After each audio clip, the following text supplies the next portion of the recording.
Hey everyone, this is Stephanie O'Brien, author and group program design specialist.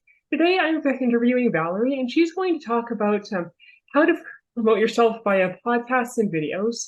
So, Valerie helps business owners use content marketing to increase their reach, engagement, and sales. She is especially passionate about empowering female entrepreneurs to overcome video resistance so they can get on camera and share their message.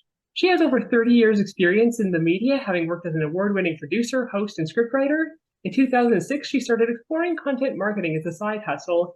And today, she uses her digital marketing experience to guide entrepreneurs to the clarity, confidence, and consistency they need to scale their online businesses. So, Valerie, I'd love for you to tell us a bit about, a bit more about who you are and, how did you get into helping people with this? Well, actually, it's an interesting story. When I first left the media, I left my career in the media, I decided that I was going to take my skills as a producer and start creating content for businesses. And that was a lot of fun, and I enjoyed doing that. But something shifted, around 2015, 2016 or so. And what was happening is the barrier to entry was getting really low with regards to video and even podcasting. And that meant that more people were doing rougher cut videos, professional videos weren't as in demand. And I was working with a client. We had a varied strategy. We had different types of videos in their strategy. And I was really watching the analytics. And what I realized is the videos that took the most time, cost the most money, were the highest, most polished videos, performed the poorest. And the videos that performed the best were the not always great, sometimes bumbling Facebook Lives. So as soon as I saw that, I was like, you know what? The writing is on the wall here. I don't need to be producing content for people. I need to help people produce better content. And the biggest piece of that wasn't the technical barrier. It was making sure that their content was really aligned with their message and their brand so it would attract the right clients to their business. Oh, yeah. And, I like what you said there about the difference between the polished ones and the unpolished, because I think people are getting a little burned out on the whole perfect professional, the Instagram photos where you do your fingers and make it look like these, and you're on on a beach, all the fakeness and non-humanness that's online right now. So many people trying to be this inhumanly perfect thing that's just not relatable. So I think, It's especially with the pandemic, so many people got cut off from the world to such an extent. They needed that connection, and that messy, authentic human version was probably a lot more appealing and made more of a connection. And, this is so true with coaches in particular, because when coaches are working with people, they're the real people working with real people. And so if they've gained their clients with lots of polish and flash and all of these professionally created videos, there's going to be a disconnect, and that confidence and that trust really isn't there. So when you are looking to hire a coach, you're looking to hire someone that you can relate to, which is why as coaches, we have to show up as our real selves, as our authentic selves. We leave the stumbles in, because that's what people are really like. And nobody really wants perfect from the people they work with, because it's intimidating to work with someone who's perfect. And it's really feels like it's unachievable. So that's why we got to let go of perfect, no matter how much we were trained as kids to strive for it. We got to let go of it, because not only is it hurting our business, it's making us unrelatable to our ideal clients. Yeah, I've had times I'm looking at coaches talking about their perfect journey, perfectly smooth journey from start to finish. Like, okay, but yeah, I'm not that person. I'm somebody who struggled with some parts of my business, and you won't be able to relate to that whatsoever. You won't really know what I'm going through. You won't understand what I'm experiencing. So, maybe you've got a great system, but I don't know if it'll be a good fit for me. And, us showing our struggles shows that people can trip and stumble and not get it right the first time and still wind up with success, which I think gives clients hope that they too can do that. Yeah. And sometimes it just is part of the storytelling, not just how you show up. I mean, what you just said is very true. When coaches show up and they're like, I'm making this much money and I do it in 4 hours a week and my perfect system does it for me, it feels unattainable, right? But when they take a step back and share the struggles that got them to that point, or share the learning that it took or the time that it took to get to that point, it changes everything. And I know this for a fact, because for the first couple of years of coaching people with online video confidence, people would look at me and they would say, yeah, but you've been in the media. It's easy for you. And so I realized I had to share my own story, which was that when I decided that I wasn't going to be creating content for other people, I tried to create a program where I never showed up. And the reason for that is because I realized that even though I'd actually gone on live television and been, performed the duties of a host, when it came to talking about my own business and something I cared about, it scared the bejesus out of me. Like, I was horrified at the idea of having to put myself out there. I had all the feels, I had all the fears. And I realized in that moment that if this is how I feel, someone who's got all the background, someone who knows how to use the equipment, someone who knows how to write a script, and if I feel this way, oh my gosh, it must be so hard for other entrepreneurs. Oh, yeah. Right. And that is exactly why I switched from just here's how you make a good video with good content to here's how you show up confidently. Here's how we deal with the elephant in the room of seeing everyone else being able to get on camera and feeling like I could never do that. But you can if you know how to get confident. And that's why I work with video confidence. Nice. So how did you end up developing this system that you currently have? It was through, yeah. I mean, so it's a combination. It was through the work that I had previously done with video strategy. And what I learned in that sort of epiphany moment when I realized that I was terrified to get on camera for my own business was that I needed, the biggest piece for me was I needed to be able to shift the way that I thought about video marketing. I had to stop thinking about it as me showing up and announcing that I was an expert in something, me showing up and saying, hey, I know all of these things, you should come work with me. That felt uncomfortable for me. So I had to shift my thinking to say, hey, I can help you. I know what you're going through. I'm showing up here even though I'm scared because I know you need the help. And when I can see that being really impactful. It's as soon as you shift the focus to the people your business is meant to help, then it gets a lot easier to get over some of the personal stuff. But of course, it's not as easy as that. So I created a whole program that really focuses on building the clarity of your video strategy so that you know why you're showing up. You know who you're talking to, you know where they're going to be and what kind of videos they're looking for. And when you know those things, it makes it a lot easier to be confident that you're creating the content they want. And then focusing on that message and doing some mindset work to figure out what are your personal demons? What are those little gremlins in your head telling you, right? And how can we combat that? How can we erase it? How can we break through those limiting beliefs that can sometimes come from our childhood so that we can show up for our business and show up for our clients? Yeah, it's important to get that, customized help with those things, especially in mindset. As much as I am an advocate for group coaching in a lot of areas, I know there are some areas where you really just need to get that one-on-one support because it's so, personal to each person when it comes to the mindset stuff. Yeah, absolutely. And then the other big piece of it is to stay consistent. And that also means that you're going to be doing it more and more and more because practice is the only way to get better at what we do, right? No one ever expects that they're going to be able to get on a bike just by watching a whole bunch of other people ride a bike and ride it perfectly the first time, pop a wheelie and be good to go, right? We know there's a learning curve for riding a bike, and yet somehow we don't give ourselves the same grace when it comes to showing up and doing videos for our business. Okay. Oh, shoot. I hope I don't have too much background noise. I told my family I'm having an interview right now, and what do they do? Now one of them's vacuuming. So I hope you're not hearing that too loudly. No. Oh, good. Okay, so one thing that you mentioned during our earlier conversation is you help people with both videos and podcasts. So what's the best way for people to choose whether they should do videos or podcasts or both in their business? So the biggest difference I find between video and podcast is, obviously with video, people get to see you and there's a kind of a little bit more of an immediate understanding of who you are. They can see themselves in you. So if your ideal client looks and feels a little bit like you, then that can be really to your benefit. Podcasting, on the other hand, what's fantastic is people spend more time with you on podcasting.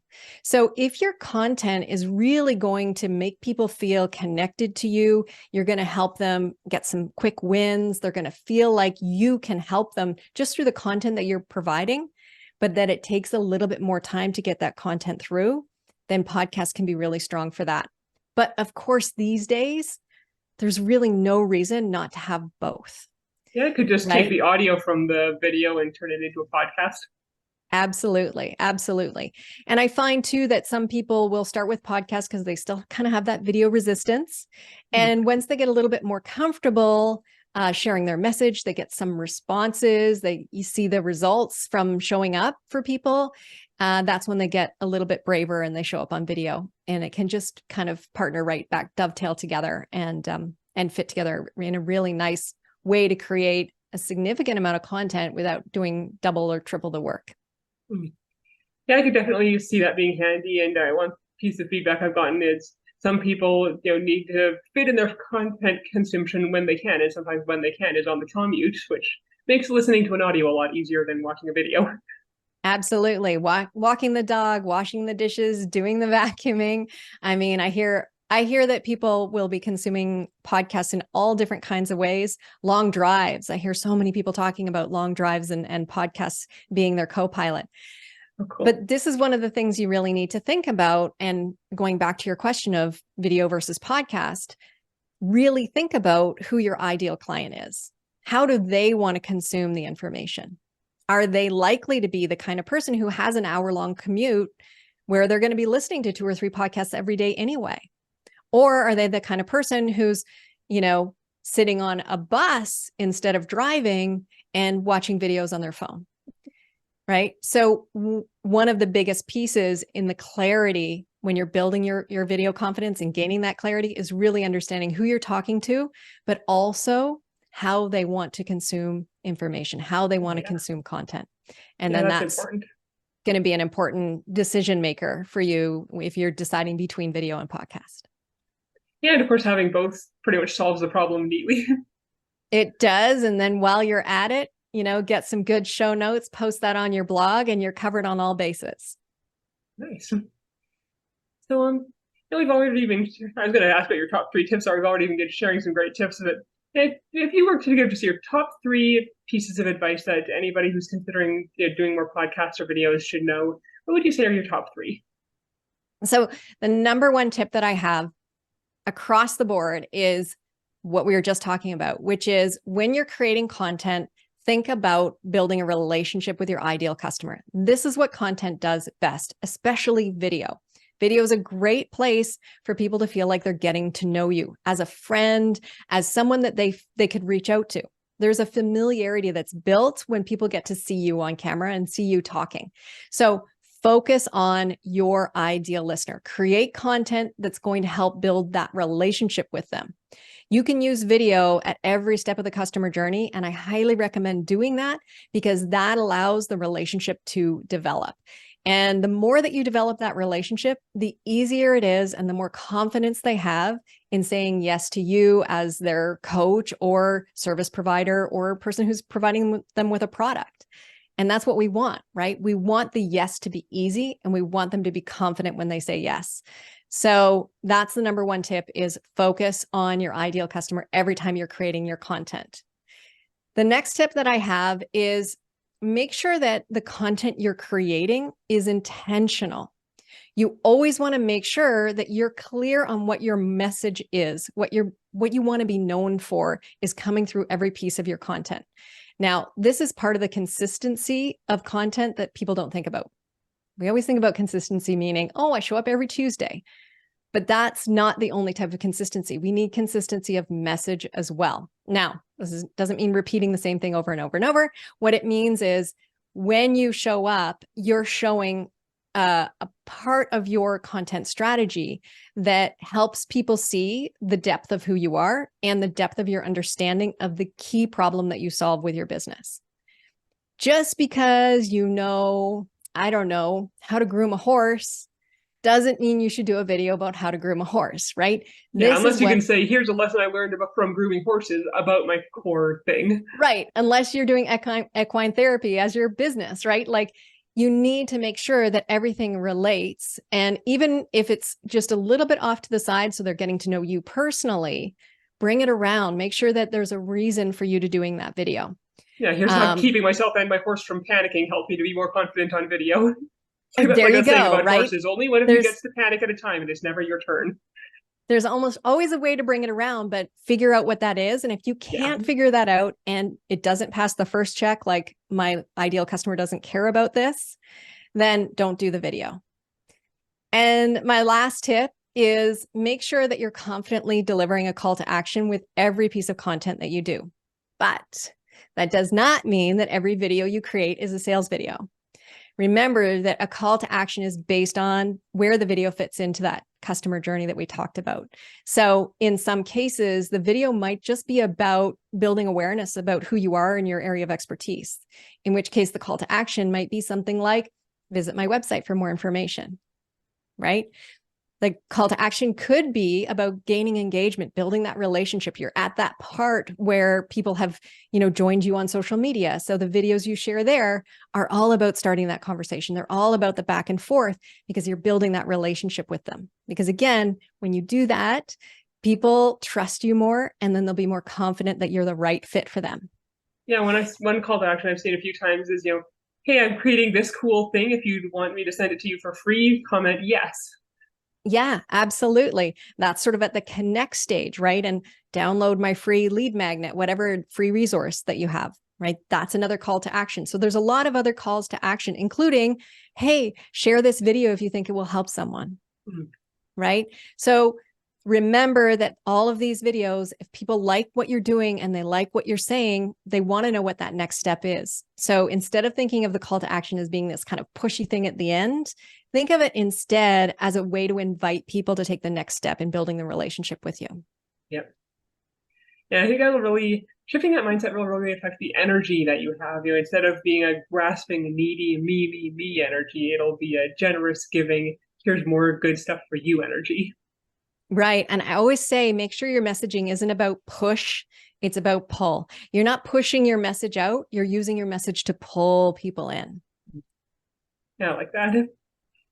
So now that you've given people some great tips, and they might be thinking, what more do I need to do to have really effective videos? Or they might be thinking, maybe I should try this on my own, but what if it doesn't go well? So if people are, looking at getting into video, but they think they might need more support, what are their next steps in order to get that additional support?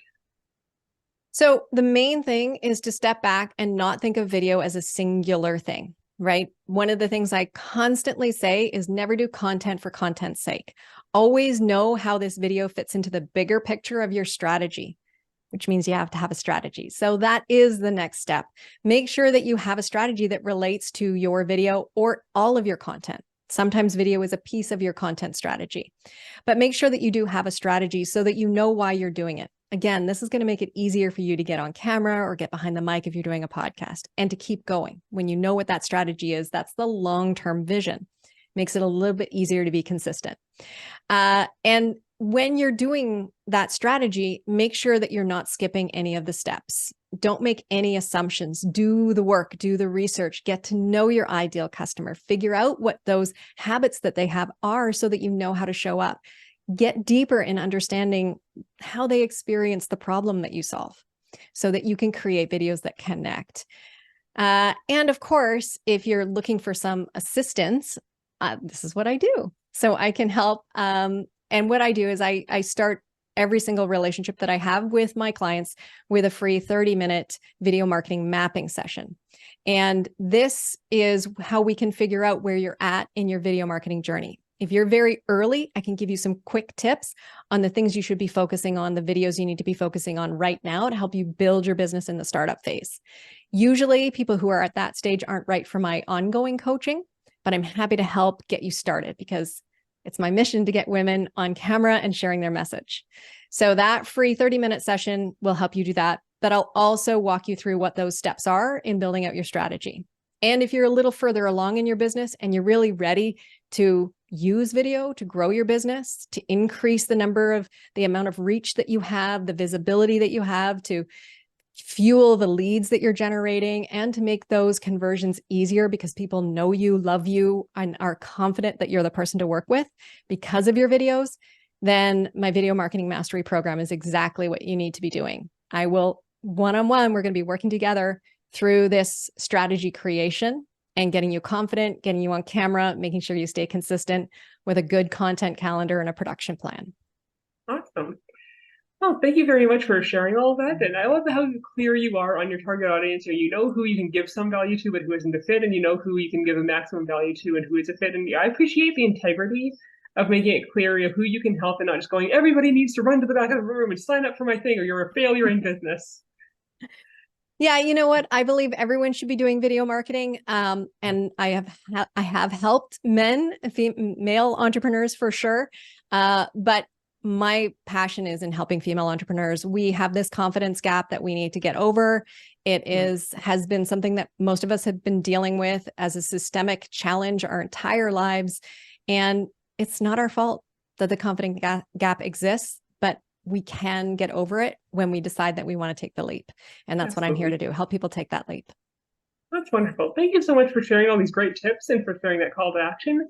So for those of you who are listening or watching this, this call to action is, I'm going to have her links in the video description, whether if it's on YouTube, it's in the description. If it's on a blog post that you're watching this, it'll be in the blog post. So wherever you're watching this, just look at the text that accompanies it, and you should see the links to connect with Valerie. So thanks again for being with us, Valerie, and I hope you and everybody who's watching this has an awesome day. Oh, thank you so much for allowing me to share these tips. I hope that it's helped people feel a lot more confident in sharing their message. You're welcome. I hope so too.